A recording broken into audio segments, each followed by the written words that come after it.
بسم اللہ الرحمن الرحیم۔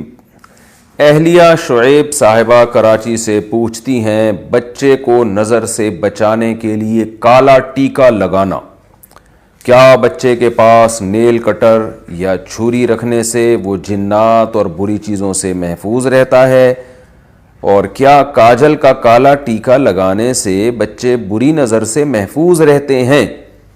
یہ سوال ہے جی۔ دیکھیے، نیل کٹر یا چھری ووری رکھنے سے تو کچھ بھی نہیں ہوتا، بلکہ اور خطرہ ہوتا ہے، بچہ کہیں غفلت میں اپنے کٹ نہ کر لے، مار نہ لے، ہاتھ سے پکڑے گا، زخمی ہونے کا بھی خطرہ ہوتا ہے۔ میں نے دیکھا ہے بعض خواتین کو بچے کے جو جھولا ہے اس میں چھری رکھ دیتی ہیں یا کوئی نیل کٹر رکھ دیتی ہیں۔ سب فضول باتیں ہیں، توہمات ہے، توہمات کی دنیا سے نکلنا چاہیے، اس کی کوئی حقیقت نہیں ہے، یہ صحیح نہیں ہے۔ ٹھیک اس طرح تو نہ رکھیں بچے کے پاس، نہ نیل کٹر رکھیں نہ چھری رکھیں۔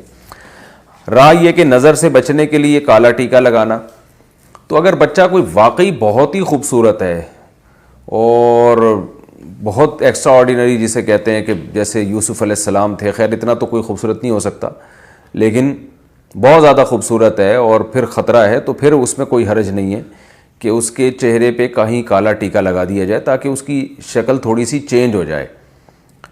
تو حضرت عثمان رضی اللہ تعالیٰ عنہ سے بھی ایسی ایک روایت ملتی ہے کہ ایک بہت خوبصورت بچے کو دیکھا تو آپ نے اس کے ایک ٹیکا لگا دیا، تھوڑا سا ڈاٹ لگا دیا۔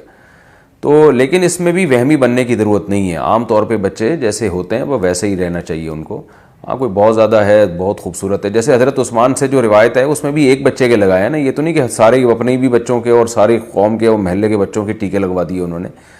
تو اس لیے بہت زیادہ خوبصورت ہے تو اس میں کوئی حرج نہیں ہے کہ جو ہے وہ وقتی طور پر اس کے کوئی نشان لگا دیا جائے، جائز ہے یہ۔ لیکن بہرحال اس میں بہت زیادہ غلو کرنا ٹھیک نہیں ہے۔ نظر سے بچنے کے لیے جو حدیث میں دعائیں ملتی ہیں ان دعاؤں کا اہتمام کرنا چاہیے۔ مشہور دعا ہے اعوذ بکلمات اللہ التامہ من کل شیطان وہامہ ومن کل عین لامہ، یہ دعا یاد کر لینی چاہیے۔